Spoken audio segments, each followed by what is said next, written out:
Recording Oke. in progress. Oke, ayo, udah. Oke, selamat malam Dr. Yus, selamat malam Selamat teman-teman semua. malam. Oke, yang pertama saya mengucapkan banyak terima kasih buat Dr. Ryu karena sudah berkenan sekali lagi buat ngobrol sama kami. Sebenarnya di satu sisi itu kita juga wawancara dokter terkait neuroscience itu sendiri, tapi karena menurut kami di Indonesia cukup tidak masih memerlukan ruang diskusi yang lebih banyak terkait neuroscience, makanya proses yang ke belakang itu kami open kepada masyarakat luas seperti itu. Nah, yang berikutnya saya mengucapkan terima kasih juga buat teman-teman yang sudah hadir. Terima kasih sudah meluangkan waktu dan juga energinya karena sudah mendengarkan dan juga nanti mungkin ikut terlibat dalam beberapa sesi pertanyaan. Nah, mungkin sedikit pengantar dari saya, sedikit aja nggak akan panjang-panjang. Kalau di diskusi kita sebelum-sebelumnya, itu kan pertanyaannya lebih condong terhadap pertanyaan yang sifatnya biologis ya dokter, atau yang mungkin bisa saya simpulkan dalam suatu peta berpikir yang sifatnya lebih ke horizontal atau lebih internal ke dalam tubuh manusia, yang dia sangat spesifik kasusnya. Nah, di malam hari ini kita akan lebih memfokuskan neuroscience sebagai sebuah fenomena yang memang tidak bisa kita pungkiri bahwa neuroscience ini juga mempengaruhi kawanan manusia, kawanan institusi, untuk kemudian dia berpikir tentang berpikir, juga bertindak, juga memikirkan bagaimana proyeksi terkait neuron dan perkembangannya dari dulu sampai sekarang. Nah, pertanyaan saya dokter, saya sebenarnya pertama ingin bertanya terlebih dahulu. Dokter ingin pertanyaannya langsung di awal atau nanti satu-satu? Maksudnya? Sakarep wis aku kamu tanya aku jawab. Oke, berarti kalau seperti itu saya di awal aja ya dokter biar nanti nggak mencari cara atau celah gitu loh buat bisa menginterupsi jenengan gitu loh. Iya boleh. Ya oke. Pertanyaannya ada secara garis besar ada dua dokter. Yang pertama terkait dengan apa yang saya sebut sebagai teori atau teoritis, yang kedua terkait dengan praktek profesional. Nah, di bagian teoritis ini pertanyaan saya adalah seperti apa sih kawah Chandra di muka, atau mungkin bahasa Indonesianya itu ruang bermain dari para neuroscientist di negara maju, atau mungkin sederhananya kita bisa mendikotomisasikan ya antara wilayah barat dan kemudian seperti apa sih ruang bermain teoritis dari kawanan neuroscientist di wilayah timur. Itu satu. Nah, tapi untuk Jagani nih ya, pasti kan pertanyaannya dokter antara sama atau berbeda kan? Maksudnya tadi ada karakteristik, terus yang kedua pasti oh iya nanti sama aja. Kalau misalkan dokter seperti itu jawabannya. Nah, faktor apa sih dokter yang membuat itu sama? Ya. Dan seperti apa persamaannya? Kalau ternyata jawaban dokter ada berbeda, faktor apa yang membedakan dan seperti apa perbedaannya? Itu satu dokter. Ya. Terus yang kedua terkait dengan praktek profesional. Jadi kalau di dalam keilmuan secara general kan sebenarnya bisa kita sederhanakan, ada yang bergerak di bidang keilmuan atau teoritis yang dia rata-rata menjadi akademisi, atau yang dia lebih condong ke arah praktek, yang misalkan dia menjadi dokter seperti Dr. Ryu, atau yang kemudian menjadi peneliti di laboratorium. Nah, pertanyaan saya di sesi kemarin sempat ada pertanyaan soal teknologi.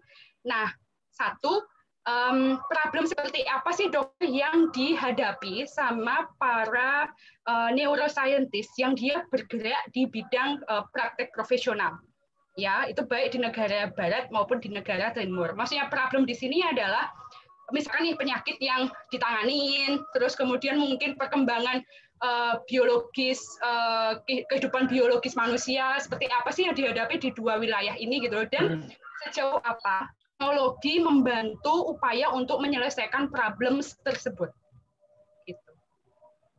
Oke dokter, matur nuwun ya. Yang pertama antara barat dan timur itu perbedaannya apa gitu ya.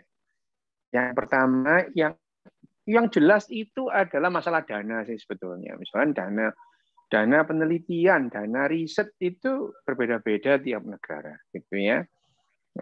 Berbeda-beda tiap negara. Yang paling gede ya Amerika, gitu ya. Amerika itu biaya risetnya itu gila-gilaan lah. Gitu. Bahkan misalnya biaya riset untuk satu universitas itu bisa 2 kali lipat dari APBN Indonesia. Tuh, gitu ya. Itu biaya riset. Jadi memang jangan membandingkan. Di sini kok nggak berkembang loh ya. Memang duwe ora enek kok gitu ya. Jadi ya memang, tapi itu riset dalam satu apa namanya universitas ya, misalkan Harvard gitu ya. Itu biaya risetnya setahun lebih gede daripada APBN Indonesia. Sehingga riset apapun risetnya termasuk neuroscience itu ya jalan di sana itu. Karena yang namanya riset itu ya butuh duit loh itu ya. Riset itu, mbok pikir riset itu cuma butuh ide, nggak ada duitnya ya nggak jalan gitu. Sementara kalau kita misalkan, kenapa kok di Indonesia itu, di apa di Indonesia tidak ada neuroscience center? Ada, di tempat saya ada 2 neuroscience center gitu ya. Hanya neuroscience centernya yang dititik beratkan pada masalah-masalah klinis yang berhubungan dengan kedokteran. Karena ada dihubungkan dengan rumah sakit, ada rumah sakit tertentu yang ada pusat neuroscience-nya, neuroscience center, dan meneliti perihal yang berhubungan dengan klinis. Jadi neuroscience-nya itu berhubungan dengan hal-hal klinis, gitu ya, berhubungan dengan praktek kedokteran. Di Indonesia ada, gitu ya. Dan kalau berhubungan dengan klinis itu biasanya ya selalu berhubungan, itu bisa mengampu di universitas lain atau center lain di negara lain. Jadi hubungannya bukan hubungan atasan bawahan, kita ini kerjasama gitu ya. Misalnya ya di Indonesia ada neuroscience center di rumah sakit tertentu yang bekerja sama dengan universitas di Jepang atau di Amerika atau di Perancis gitu. Itu hubungannya adalah kerjasama gitu ya, bukan terus lantas Indonesia itu bawahnya Jepang atau bawahnya Perancis. Lah kok nyimut tuh kan, di sini aku juga atasan ya, jajah orang Jepang.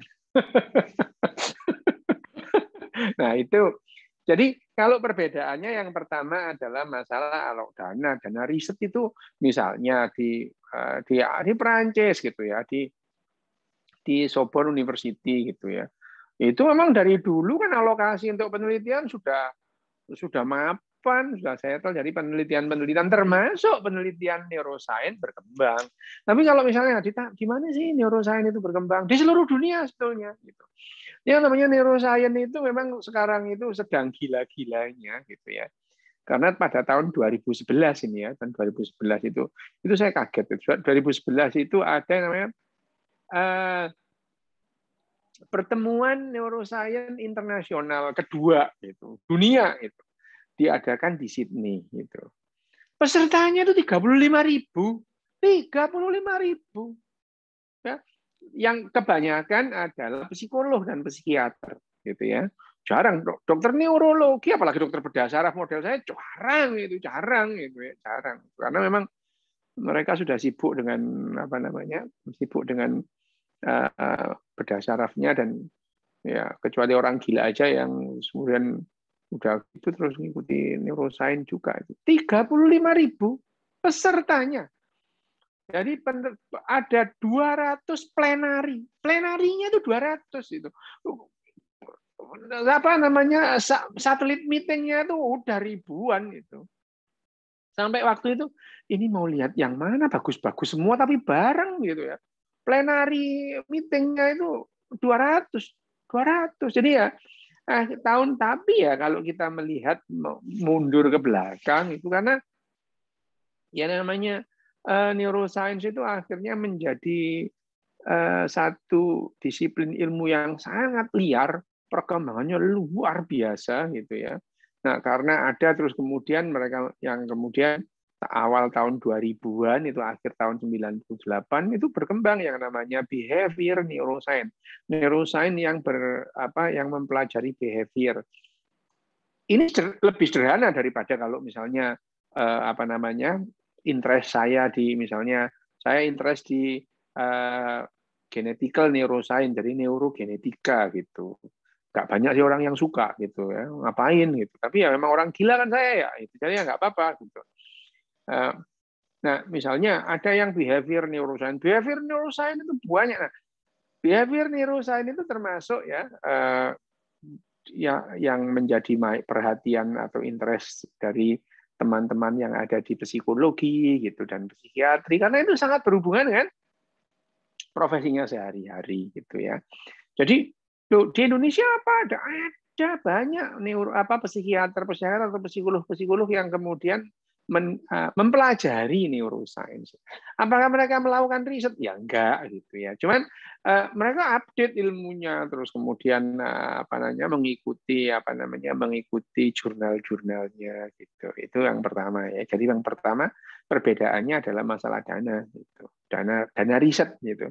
Tapi apakah terus kemudian kalau misalnya tidak ada dana terus mereka tidak berkembang? Berkembang. Mereka mengikuti lewat mana? Dia banyak dokter-dokter atau psikolog di Indonesia yang aktif juga melaporkan kasus-kasus yang dihadapinya ya, aktif ya, masukin jurnal gitu, nggak sedikit itu, banyak itu. Jadi perkembangan neuroscience di dunia ini itu ya, dalam era digital ini sudah tanpa batas sebetulnya. Jadi misalnya sampel-sampel atau pasien-pasien yang ada di Indonesia gitu, dia bisa diteliti di Jepang atau Perancis atau Jerman gitu, bisa itu. Apa hubungannya? Hubungannya ya hubungan kerjasama. Jadi kerjasama antar center, kerjasama antar negara ini sudah menjadi lumrah. Tapi ya memang itu ya, di Amerika, di Jepang, di Perancis, di Jerman itu karena sekali lagi di universitas, pusat-pusat pendidikannya itu mereka mempunyai dana yang besar untuk riset. Jadi berkembangnya riset dalam hal ini neuroscience ya berjalan. Tapi apakah Indonesia nggak berperan? Berperan gitu ya. Jadi ada mahasiswa Indonesia atau dokter-dokter Indonesia atau neuroscientist Indonesia yang kemudian yang dia bekerja sama dengan center-center di dunia. Jadi ya sekarang itu simultan di seluruh dunia gitu. Jadi bagusnya adalah kita menelitinya sekarang itu lintas bangsa ya, lintas center pendidikan, lintas ras gitu. Jadi akhirnya nanti yang kita dapatkan itu lebih mendekati kenyataan. Karena kalau riset itu misalnya selama ini yang namanya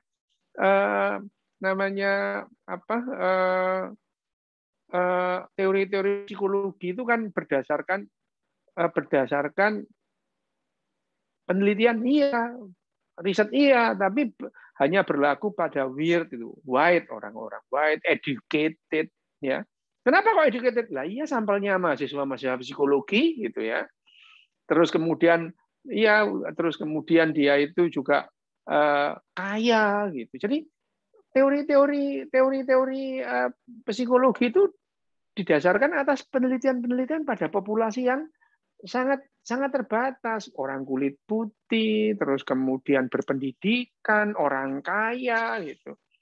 Ya, terus kemudian pada umumnya mereka juga orang-orang liberal, bukan orang-orang model fasisme atau komunisme. Jadi kenyataannya jauh dari hasil yang ada dalam istilahnya teori-teori awal pada psikologi. Nah, dengan riset yang sekarang itu di seluruh dunia itu kerjasama.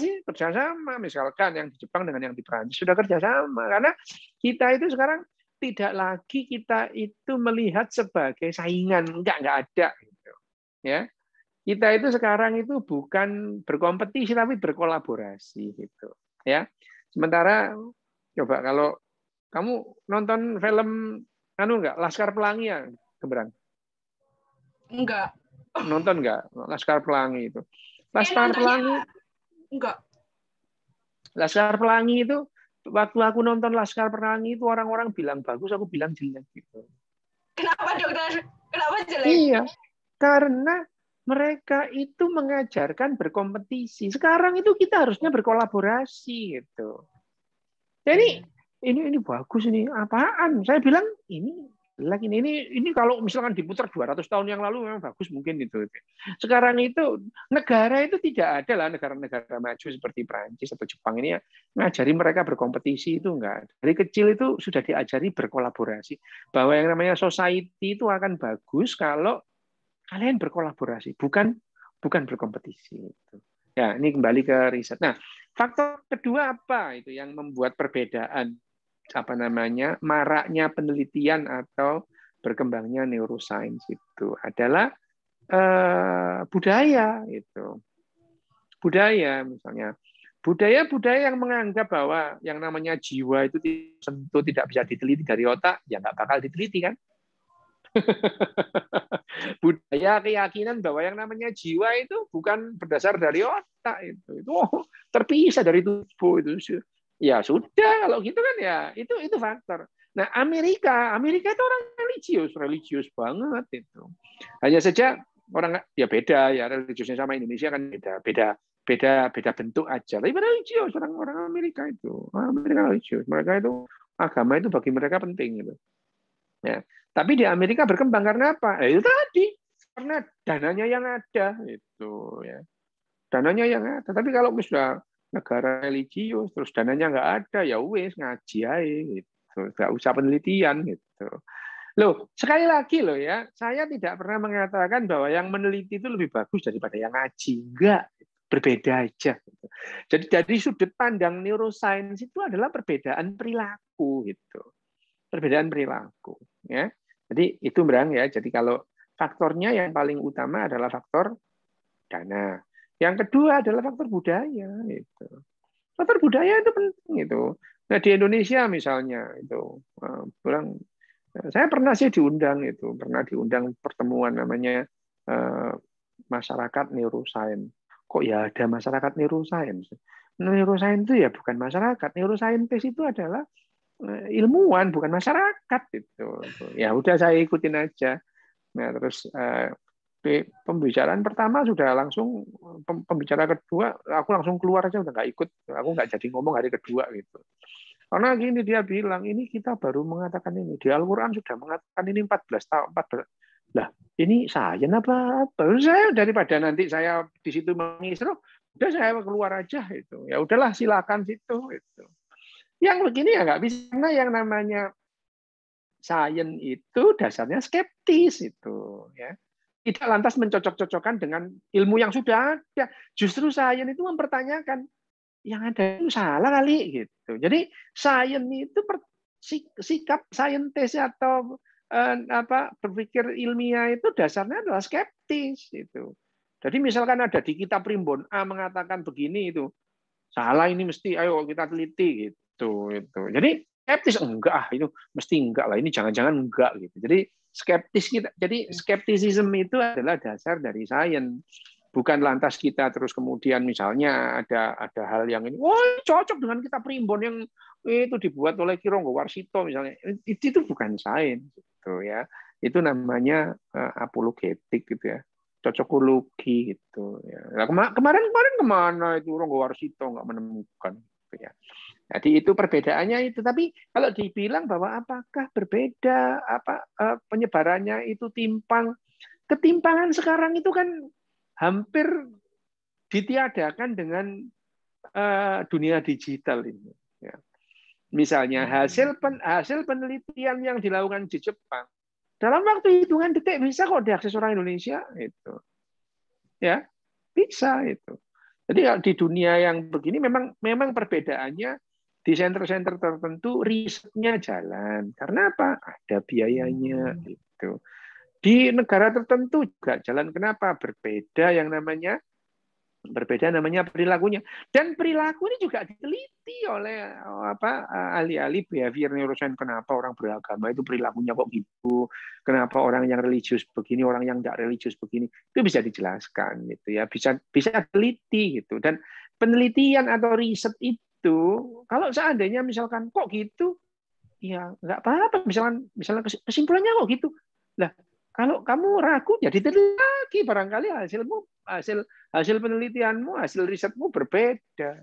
Itu ya, Gembrang ya. Oke. Pertanyaan yang kedua belum dijawab, dokter, terkait Nah, itu dengan tadi apa? problems yang dihadapin. Maksudnya dalam level ini loh, profesional yang lebih ke dokter. Oke, ya. Jadi yang namanya kalau problem, kalau kita sains itu berbicara mengenai what and how and why, yaitu apa terus kenapa terjadi dan bagaimana terjadinya, gitu ya. Sains itu tidak pernah membahas masalah bagaimana seharusnya, gitu. Ya, itu. Bagaimana seharusnya itu kan epistemologis ya. Sains itu lebih ke ontologisnya, gitu ya. Apa adanya mempelajari, gitu. Sementara epistemologis kan bagaimana seharusnya, gitu. Nah, penerapannya itu di sini, gitu. Bagaimana seharusnya. Misalnya kita tahu kok misalnya kenapa kan kita membahas itu. Kenapa sih negara-negara tertentu itu dianggap bahagia sementara negara-negara yang tidak bahagia, gitu. Itu penjelasan ilmiahnya ada, gitu. Tapi kita secara saintifik juga nggak mengatakan seharusnya orang Indonesia itu nggak gitu perilakunya, harusnya niru orang Jepang. Loh, enggak, bukan begitu, gitu ya. Kita mengatakan perilaku orang Indonesia itu karena nih A, B, C, D. Nah, orang society di Jepang itu karena apa? Karena A, B, C, D. Saya tidak sedang mengatakan orang Jepang itu lebih baik dari orang Indonesia. Enggak, itu. Bahwa di Jepang ini perilakunya berbeda, perilaku individu, apalagi perilaku kelompok, jelas itu, ya jelas itu. Tapi apakah ini lebih bagus daripada di Indonesia? Belum tentu. Jangan-jangan perilakunya orang Indonesia yang barbar itu malah justru yang membuat kita survive nanti. Sementara orang Jepang bikin orang manusia cepat punah. Kita tidak tahu. Hanya bahwa itu berbeda, iya. Nah, kalau sesuai profesi, gitu ya. Kalau sesuai profesi, hambatannya salah satunya ya tadi yang dibilang budaya misalnya perkembangan di dunia psikiatri atau psikologi gitu ya. Sekarang misalkan DSM itu buku panduan mendiagnosa penyakit dan mengobati penyakit ya, pendiagnosa penyakit kejiwaan, penyakit mental, DSM misalnya. DSM 5 itu sudah sangat sesuai dengan neuroscience paling baru, gitu ya. Misalnya neuroscience baru. Makanya misalkan di DSM 5 itu yang namanya misalkan homoseksual itu sudah jelas.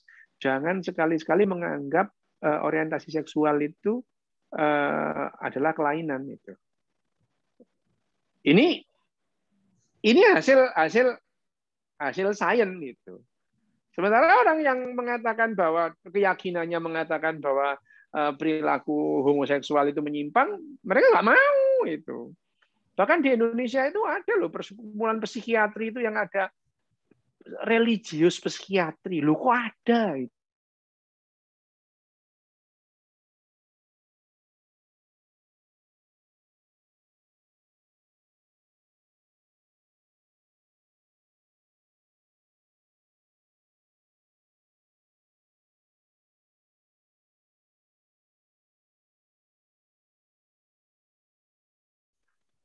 Untuk sebagai pengobatan. Sementara dari sisi neuroscience terkini itu tidak masuk itu ya, tidak masuk sudah gitu. Jadi problemnya apa? Problemnya ya perbedaan budaya, perbedaan keyakinan. Apakah boleh? Lah orang mereka mau gitu, mau apa gitu ya? Perhimpunannya loh itu. Perhimpunannya udah menjelaskan ada. Lah ya enggak apa, ya sudah itu perhimpunannya. Masa perhimpunan lain mau ikut-ikutan? Ya enggak gitu. Bahwa itu tidak sesuai dengan misalnya yang berlaku di Amerika, di Jepang, emang iya nggak sama itu. Tapi apakah di Jepang ini lebih bagus? Enggak. Di Jepang ini lebih sesuai dengan neuroscience terkini gitu. Di Indonesia mereka memodifikasi, dicampur dengan keyakinan dan keagamaan. Mana yang lebih bagus? Nggak ada, dalam pandangan sains itu nggak ada yang lebih bagus, nggak ada yang lebih jelek. Ya udah, nanti kita lihat mana itu yang membuat manusia sejauh itu mana lebih. dia punya fungsi di masyarakat kan, dokter. Iya itu. Tetapi tetap loh ya, tetap kalau misalnya ukuran sains bahagia, ya orang Indonesia nggak bahagia gitu. Ukuran sains ya, itu. Ya, ukuran sains. Kenapa? Misalnya ini ada 146 ya, 146 negara yang setiap tahun disurvei level kebahagiaan atau tingkat kebahagiaan atau indeks kebahagiaannya. Indonesia itu level 82 itu. Ya tahun ini yang level 1, yang nomor 1, peringkat 1 adalah orang Finlandia itu ya. Waktu orang Finlandia diberitahu bahwa dia itu adalah masyarakat yang bahagia, orang Finlandianya bilang, oh kita bahagia ya, sambil senyum-senyum gitu ya. Oh kita bahagia ya. Lah orang Indonesia mereka itu tidak declare bahwa dirinya bahagia itu enggak. Tapi orang Indonesia yang peringkatnya 82 tiap hari declare bahagia itu sederhana sambil ngupload pecel sama rawon gitu ya. Jadi kenapa? Karena orang Indonesia tidak bisa membedakan antara gembira, pleasure, kesenangan dengan kebahagiaan. Itu dua hal yang berbeda. Bahagianya misalkan yang dihitung bahagia oleh komite, oleh misalkan apa namanya timnya itu kan masyarakatnya bahagia, misalnya kamu naik bis kota, terus kemudian tasmu ketinggalan di bis kota, kamu nggak panik gitu. Kamu nggak panik. Oh, bis kota nomor berapa? Oke, nanti di sana pasti bahagia itu. Kamu ketinggalan handphonemu, misalnya handphonemu ketinggalan di taman gitu. Terus kamu di kantor, waduh, handphoneku tadi di taman. Kamu nggak panik gitu. Kamu ke taman lagi, handphonemu masih di situ itu. Nah, itu yang namanya variabel-variabel indeks kebahagiaan. Kamu sudah punya anak gadis nih ya. Kamu punya gadis misalnya. Terus anakmu itu jam 10 malam, jam 11 malam belum pulang gitu. Kamu nggak Saya bakal suruh nggak usah pulang aja nggak apa-apa. Orang Jepang, orang Denmark nggak bakal panik karena dia tahu anaknya akan diperlakukan dengan baik oleh society, itu, oleh komunitas itu. Sementara kalau orang di Indonesia itu apa namanya jam 7, jam 8 belum pulang, panik mereka ibu bapaknya itu. Nah itu adalah variabel-variabel kebahagiaan yang sesuai dengan neuroscience itu. Jadi berdasarkan neuroscience terkini orang Indonesia memang nggak bahagia itu.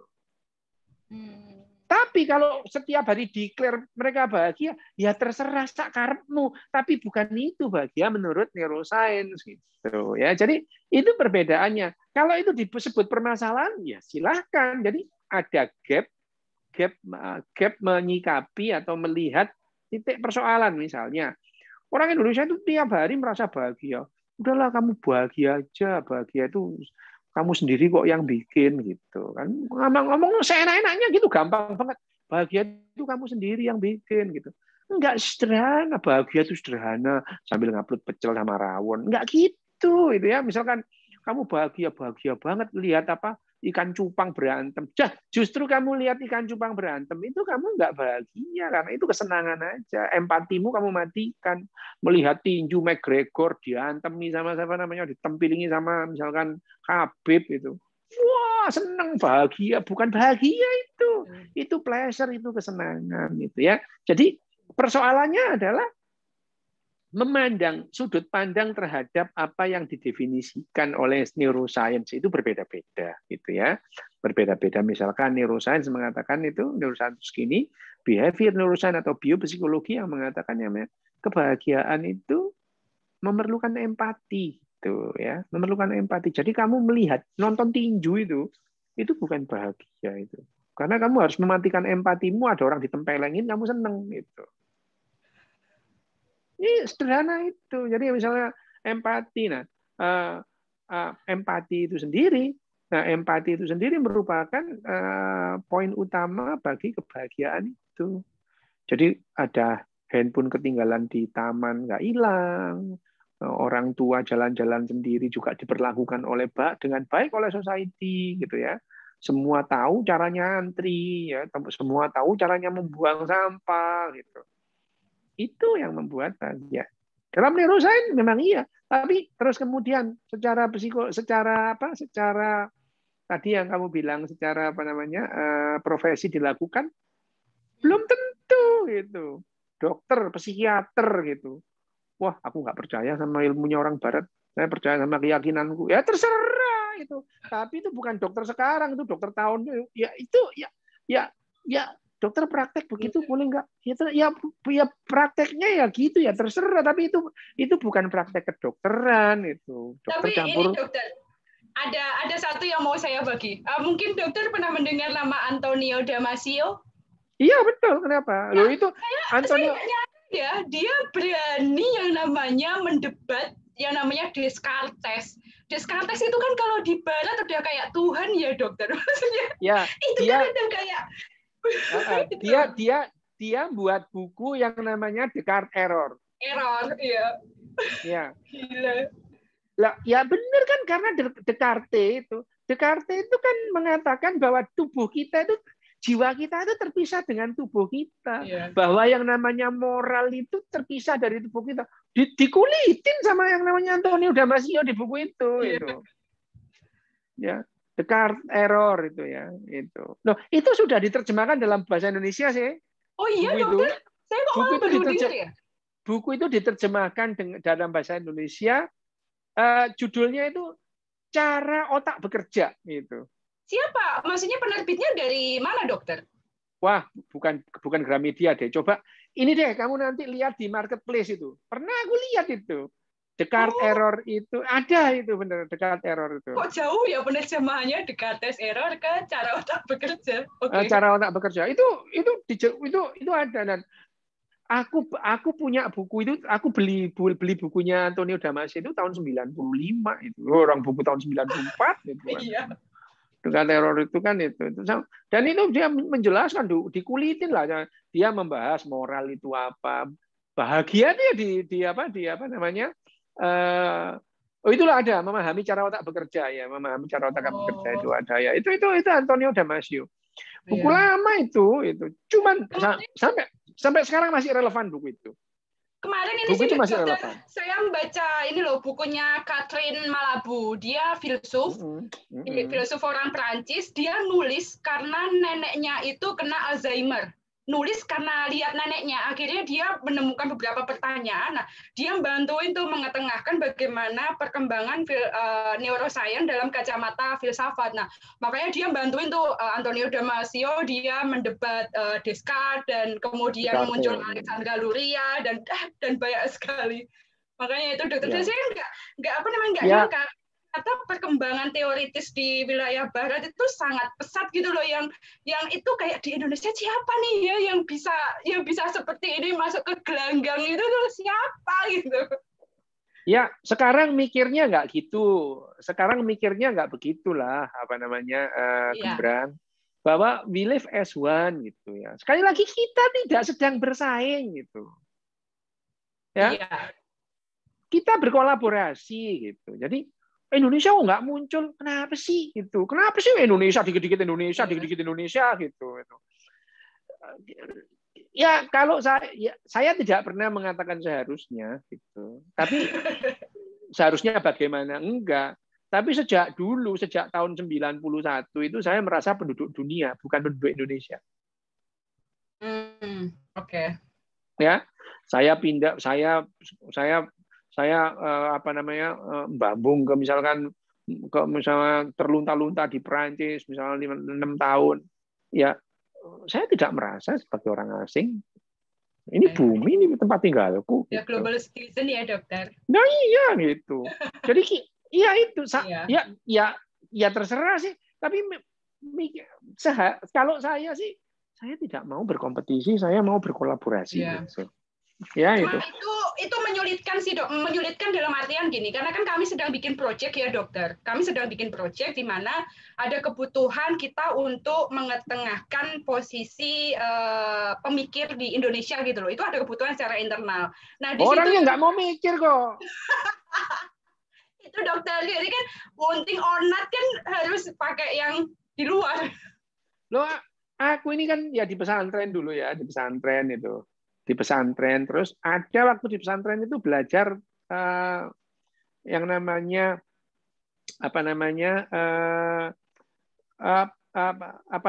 logika, ilmu logika itu ada itu di pesantren itu ya, itu. Ya namanya ilmu mantik itu bukunya. Lah bukunya ilmu mantik itu di depan itu ada disclaimer-nya. Barang siapa menggunakan akalnya dia bakal masuk neraka. Buset deh, ini apa itu. Oke. Jadi akalmu itu digunakan untuk menjustifikasi keyakinanmu. Lah ya gimana itu? Artinya emang nggak mau berpikir yang berbeda dengan keyakinannya gitu. Lah kamu memaksa orang yang begini ya ngapain, Brang gitu. Cari yang nggak mau gitu. Iya, saya gitu sih, Dok. Ya iya, jadi kamu mengharapkan kebo itu terus kemudian warnanya putih. Kamu yang sakit nanti gitu. Ya, kamu punya proyek ya, proyekmu itu membuat kebo-kebo berwarna putih, ya nggak mungkin, Bram gitu. Iya, makanya itu dokter kayak udah nggak mungkin ini diambil jadi nah, itu.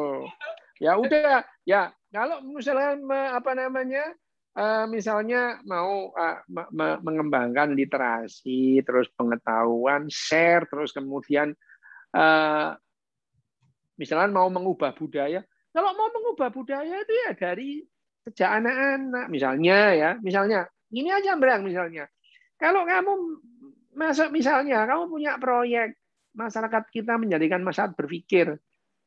Lah proyekmu harusnya jangka panjang, 1 generasi ke depan itu. Ya. Tidak lantas kamu mengharapkan terus kemudian ada enggak ya orang Indonesia yang Antonio Damasio. Wah, tangeh lamun, Kayaknya udah langsung pingsan saya, dokter. Mimisan saya langsung. Tangeh lamun itu.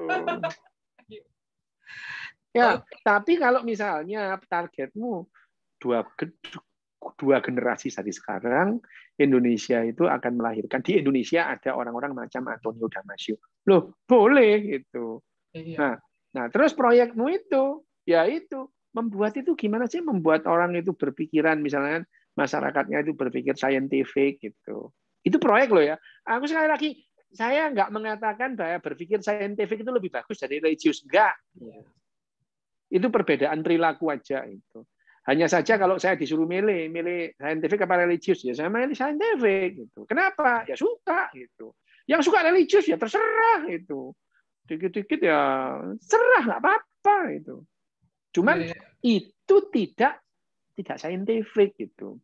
Ya, itu dihubung-hubungkan sama keyakinannya. Itu namanya cocokologi bukan sains gitu.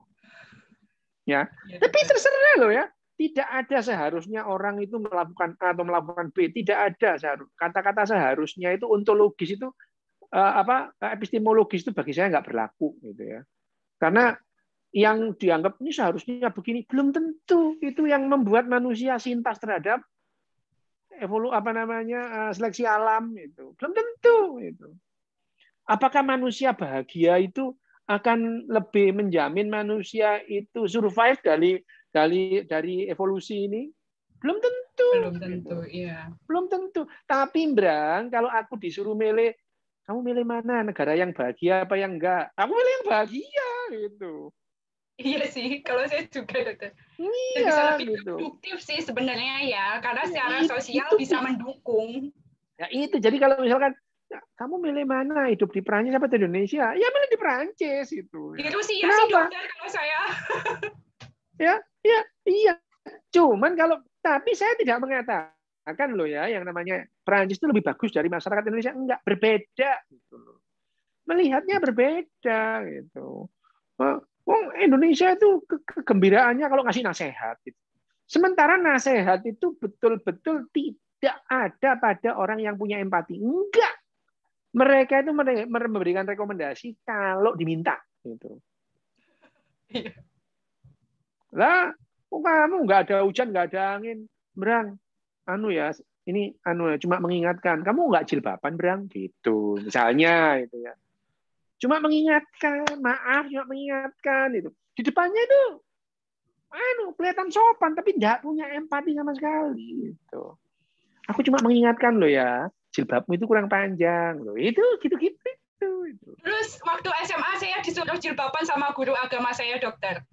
Akhirnya saya debat dan beliau nangis. Terus akhirnya dia nggak mau ngajar gara-gara saya bikin dia nangis. Ya itu, ya. Loh, tugasnya guru agamamu udah bener. Mendoktrin kamu jilbaban. Orang memang dia disuruh gitu. Iya. Ya, itu. Jadi kalau kita mengatakan apa namanya menanyakan masalahnya persoalannya apa itu. Terus kemudian tadi itu persoalan secara apa namanya tadi kamu tanya secara profesional apa? Profesimu itu ditentukan oleh keyakinanmu kok gitu. Oh iya iya.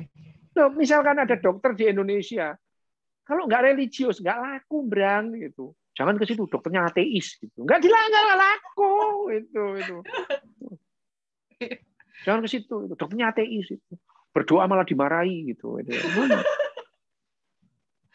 Oke, dokter ini ada pertanyaan nih. Boleh. Oke, apa sih dok yang terjadi di otak ketika psikologi yang meneliti tentang otak, tetapi tetap memegang pada tahayul? Itu. Mungkin gitu. Lah itu tadi sudah jawab kan itu. Orang itu lebih berpegang pada keyakinannya ketimbang kepada fakta itu. Tapi maksudnya secara biologis apa yang terjadi di otak, dokter? Maksudnya secara... Otak kita, memang otak kita itu dirancang untuk percaya tahayul itu. Otak kita itu dirancang. Kamu itu ya ribuan tahun itu kan berpikirnya tahayul manusia itu. Jadi otak manusia itu memang kompatibel dengan tahayul pada umumnya loh ya. Pada umumnya. Dokter ya dok, ini mungkin melenceng ya dari tema kita. Gini, kalau menurut dokter fiksi sama tahayul itu beda atau tidak? Enggak. Oh sama aja berarti? Enggak. Bahwa tahayul itu fiksi iya, tapi tidak semua fiksi itu tahayul. Oke, nice answer. Iya ya. Ya itu. Bahwa tahayul itu fiksi iya itu. Tapi apakah semua fiksi tahayul? Enggak. Itu. Indonesia fiksi bukan? Fiksi. Indonesia ini dulu pernah nggak ada kok itu. Hanya gara-gara Pak Karno baca di Pegangsaan Timur 56 kami bangsa Indonesia dengan ini menyatakan kemerdekaan Indonesia. Mendadak ada Indonesia itu. Gitu. Terus ada orang-orang Indonesia yang mati, rela mati demi Indonesia yang 2 jam yang lalu nggak ada. Bayangin aja, kekuatan fiksi nggak gitu. Bahwa fiksi itu, tahayul itu fiksi, iya. Tapi tidak semua fiksi tahayul. Kamu kok still, Bran?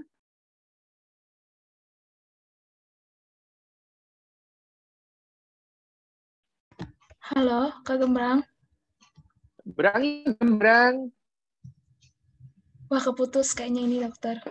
Nah, iya, nggak apa-apa ya. Jadi tadi pertanyaannya adalah apakah tahayul itu fiksi? Iya, tapi tidak semua fiksi adalah tahayul. Fiksi itu adalah realita sebetulnya, tapi realita intersubjektif gitu ya itu.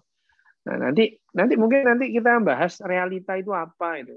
Berikutnya bahas realita sesuai yang dihubungkan dengan neuroscience gitu. Ini udah kembali lagi nih, dokter. Nah, itu dia gembrangnya balik lagi mana dia? Hilang, maaf dokter. Iya, nggak apa-apa itu. Ya, jadi yang namanya Indonesia ini fiksi gitu. Indonesia itu fiksi gitu. Yang namanya fiksi itu apa? Itu realita intersubjektif. Ada karena dia ada-adain itu. Oh. Ada karena dia. Kalau aku nanya, Indonesia ada enggak, Brang? Ada. Mana? Ada karena kesepakatan sih dokter. Nah, iya makanya itu.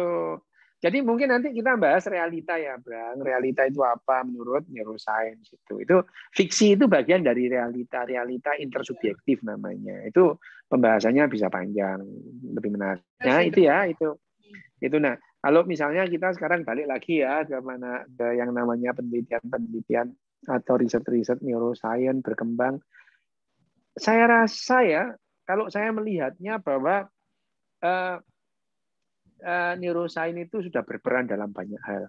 Dalam iklan itu ya. Iklan itu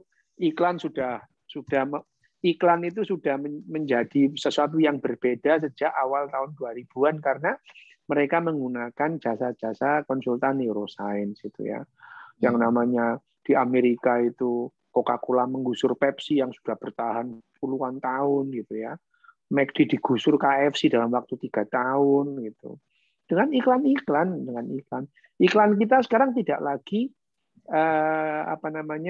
positif campaign bahwa ini punya saya ini adalah produk yang bagus, enggak, selain saya jelek gitu ya. Itu Yamaha itu dulu nggak ada apa-apanya Brang dibanding Honda gitu, nggak ada. Sampai kalau orang-orang di desa dulu Honda merek Yamaha gitu ya. Iya. Ya itu. Karena bagi mereka itu dokter kayak Kijang. Motor itu adalah Honda gitu. Yamaha itu tidak bisa ngejar Honda itu. Dulu tagline iklan dulu itu kan bagaimanapun juga Honda lebih unggul gitu ya, lebih baik naik Vespa itu. Tapi secara neuroscience itu iklan-iklan gini ini tidak berpengaruh. Yang berpengaruh iklan yang menjelekkan itu ya. Makanya kemudian dengan tagline sederhana Yamaha, yang lain pasti ketinggalan. Amblas loh Honda itu. Iya juga ya dokter. Iya itu. Honda itu. Dulu itu kalau kamu pertama kali itu ada namanya Hit itu. Hit itu dulu murah banget kalau dibandingkan Baygon. Sekarang itu sama itu. Karena Hit itu, iklannya Hit itu keren itu. Ada yang lebih bagus nggak dari Hit? Yang lebih mahal banyak itu. Udah itu. Dokter, ini ada pertanyaan bagus, dokter. Apa? Bagaimana dengan keabsahan ilmu ruhiologi yang dikaji di Universitas Islam? Bagaimana menurut kacamata? Mungkin bisa dijelaskan kali buat. Ya, aku tahu. Oh, tahu dokter. Tadi kok tanya, saya beneran nggak tahu dokter. Makanya saya bingung mau menjawab apa itu ruhiologi. Monggo dokter. Ya, itu yang membahas ruh itu. Padahal ruh kan nggak ada kan. Ya wes lah udah. Membahas yang nggak ada itu ya nanti mengada-ngada namanya. Ya udah itu terserah. Itu kan makanya itu kan di Universitas Islam kan. Islam itu kan keyakinan kan, bukan sains. Ya wes nggak apa-apa itu. Oh ya. Lu nggak apa-apa loh. Misalkan kalau aku dulu kan ya sekolah di madrasah gitu kan ada ilmu ketauhidan gitu ya, ilmu ada sifat-sifat Tuhan itu. Sifat Tuhan loh, barangnya aja belum jelas loh, ada apa enggak kamu udah tahu sifatnya itu. Misalnya ya itu. Dokter, ya isu di neuroscience apa yang paling menarik maksudnya dalam perjalanan intelektual juga profesional dokter, isu apa yang paling memantik dokter untuk ya tadi dokter bilang bahwa dulu sekolah di madrasah terus sekarang akhirnya ke scientific. Nah, isu apa sih dokter yang dulu paling menarik? Ya, nggak ada sih Brang, semua kebetulan aja itu. Ya. Semua itu kebetulan kamu itu. Jangan kayak orang-orang yang top, misalkan sepatu Dahlan gitu kayak. Nih orang itu kayak Pak Dahlan Iskan tuh ya jutaan orang kayak Pak Dahlan Iskan yang terus kemudian yang jalan hidupnya kayak dia ya nasib baik aja itu. Lah apa orang kalau kemudian memperlakukan sepatu kayak dia itu terus jadi sukses gitu. Ya enggak Brang gitu loh. Ya kalau itu untuk misalkan untuk baca-bacaan orang sukses itu harus kayak Pak Dahlan. Lah misalnya ada jutaan orang yang melalui jalan yang sama, hanya orang yang beruntung gitu kayak gitu ya. Jadi sebetulnya itu kita itu terlalu mengglorifikasi misalkan saya sukses itu karena ini. Lah, misalkan orang yang kayak kamu yang menjalani hidup kayak kamu mengambil prinsip kayak kamu itu jutaan. Yang sukses kayak kamu itu satu. Berarti itu kebetulan itu. Oke, saya sebenarnya ingin tanya ini loh dokter. Mungkin pada tahun 90-an mungkin isu di neuroscience lebih mengarah kemana? Gini. Itu dokter. Kalau yang membuat aku tertarik neuroscience memang adalah behavior neuroscience itu. Oh. Ya, behavior neuroscience. Karena tahun 96 saya jatuh cinta pada neuroscience itu tahun 96 pada saat Saya lahir 94, dokter. Iya. Waktu saya sudah hampir jadi dokter bedah saraf gitu ya. Oke, dokter. Itu benar. Jadi yang memang betul itu. Saya ada bukunya Daniel Goleman. Daniel Goleman tahun 96 menulis buku yang namanya emotional intelligence gitu ya. Emotional intelligence. Nah, di buku itu dia itu sering terus kemudian mention yang namanya ya Antonio Damasio gitu ya.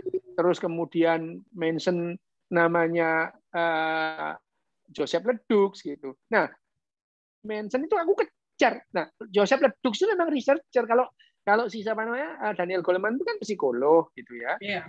Psikolog. Nah, si Joseph Ledoux itu memang menulis jurnal banyak, nulis buku juga yang namanya. Jadi 1 tahun setelah Daniel Goleman nulis emotional intelligence itu, Joseph Ledoux itu menulis emotional brain itu. Oh, saya pernah dengar karena Antonio Damasio terakhir bikin ngisi kursus soal emotional brain. Iya itu, makanya itu. Nah, Antonio Damasio, Joseph Ledoux itu memang termasuk pelopor-pelopor neuroscience di tahun 90-an gitu. Jadi akhirnya ya, wah ini menarik ini ya. Memang itu sangat berbeda meskipun saya berkecimpung di dunia bedah saraf itu, tapi tidak dalam soal yang namanya neuroscience, itu tidak dalam itu. Tapi dengan itu terus aku jadi kebimbang, jatuh cinta aku sama yang namanya neuroscience itu. Aku kejar tulisan-tulisannya Antonio Damasio, tulisan-tulisan Joseph Ledoux, akhirnya ya sudah pelung sekalian gitu. Kalau di awal tadi dokter bilang kalau sekarang lebih concern ke genetik neuroscience. Iya, genetik neuroscience. Jadi apa yang membuat dokter berbeda dengan ketertarikannya sebelumnya? Kenapa genetik sekarang? Ya kebetulan aja sih Brang gitu, kepingin gitu. Iya dokter, oke. Betulan aja. Enggak lah, enggak ada nanti akan enggak ada lah itu alasan gini loh, alasan keputusan atau keputusan memilih itu adalah keputusan emosional. Kalau ada alasan-alasan rasional itu belakangan. Ya coba Brang ya. Apa? Itu apa namanya? Itu apa gambar backgroundmu itu? Kenapa dokter? Background ya. Bagus nggak menurutmu? Oh, kalau Homi iya. Kamu begitu lihat gambar itu dalam waktu 50 nanodetik, 0,05 detik, kamu bisa bilang itu bagus. Kalau kamu ditanya, baru kamu cari alasannya gitu. Oke. Kalau kamu lihat lukisan belakang ini bagus nggak? Bagus. Itu bagus. Kenapa bagus? Ini komposisi warnanya gombal. Itu belakangan itu. Jadi alasan itu ya. Alasan mengenai pilihan, mengenai estetik gitu ya. Sama dengan moral itu. Alasan moral itu datangnya post hoc belakangan. Kamu menentukan itu pilihanmu dulu, baru kamu cari otakmu cari alasan kenapa kamu milih itu gitu. Jadi misalkan kamu lihat cowok dalam waktu 0,05 detik kamu bilang cakep, keren orang itu. Kenapa keren? Baru kamu cari alasannya kenapa ya itu. Jadi kalau kamu senang sama orang itu tanya, kamu suka aku itu kenapa? Itu alasannya kamu bikin gitu. Gitu, Bran. Ini ada pertanyaan terakhir. Sudah 1 jam. Ya oke, terakhir. Satu aja dokter ini kayaknya. Ya oke. Ya nggak apa-apa lah, ini agak bagus. Apakah memungkinkan manusia mengembangkan sifat altruisme global daripada hanya altruisme parokial terhadap kelompoknya, institusinya, agamanya, dan lain-lain? Kalau dibilang mungkin. Tapi apakah memberikan keuntungan kepada kehidupan manusia? Itu pertanyaan besar. Ya, karena dalam satu community itu yang namanya murni altruis itu justru tidak memberikan hidup ini perlu yang namanya motivasi, self motivation. Self motivation itu altruisnya boleh ada, tapi ya tidak lantas. Kalau altruis penuh kamu nggak mau makan, udah dimakan orang lain aja, nah matilah kamu itu. Mau makan, aku altruis itu dimakan orang lain aja lah, ya mati semua, itu mati bareng, bunuh diri bareng itu. Udah biar dimakan kucing aja deh itu, kucingnya kasihan gitu, mati kamu itu. Harus ada self motivation, dan yang namanya altruisme dan egoisme itu tidak lantas terus kemudian yang lebih bagus yang mana, nggak ada gitu. Ada. Jadi dua-duanya itu bisa menjadi self motivation, dan itu berkembang sejak ribuan tahun, ratusan ribu tahun, dan mengakomodasi sifat manusia, dan dua-duanya itu harus ada memang itu. Tapi apakah misalnya bisa nggak global, misalkan kita altruis satu sama yang lain? Mungkin ya, mungkin aja itu. Tetapi apakah ini memberikan keuntungan evolusioner? Belum tentu. Belum tentu. Malah juga bisa kita cepat punah bareng-bareng. Altruis itu. Udah kita memberikan kesempatan pada anjing-anjing aja, kita mati aja gitu misalnya. Oke, dokter. Sudah ditemukan jawabannya. Saya pribadi mewakili SPR, terima kasih banyak ya dokter, karena sekali lagi ya. Terima kasih dokter, sehat selalu ya thank you. Terima kasih.